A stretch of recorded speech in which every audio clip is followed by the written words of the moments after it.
হুর মানে কি? যে সমস্ত নারীকে আল্লাহ তাআলা জান্নাতে সৃষ্টি করেছেন তাদেরকে বলা হয় হুর। জান্নাতের রমণীদের আল্লাহ তাআলা জান্নাতি পুরুষদের জন্য উপহার হিসেবে রেখেছেন। আল্লাহ তাআলা তাদেরকে জান্নাত প্রাপ্ত পুরুষদের সাথে বিয়ে দেবেন, ফলে তারা স্বামী স্ত্রী হিসেবে চিরকালের জন্য জান্নাতে বসবাস করতে থাকবে। মহান আল্লাহ বলেন, كذلك وزوجناهم بحور عين আর আমি তাদেরকে বড় চোখ বিশিষ্ট হুরদের সাথে বিয়ে দেব। জান্নাতের হুর হবে চিরকুমারী ও সমবয়সের প্রেম সোহাগিনী। জান্নাতে একজন হুর যদি দুনিয়ায় একবার দৃষ্টি দিত, তাহলে আকাশ ও জমিনের মধ্যবর্তী স্থান সুবাসে ভরে যেত।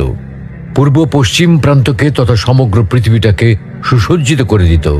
প্রতিটি চোখ সব জিনিস থেকে দৃষ্টি ফিরিয়ে তার দিকে চেয়ে থাকত এবং সৃষ্টিকুল আল্লাহর প্রশংসা ও বড়ত্ব বর্ণনা করত। জান্নাতি পুরুষেরা যখনই তাদের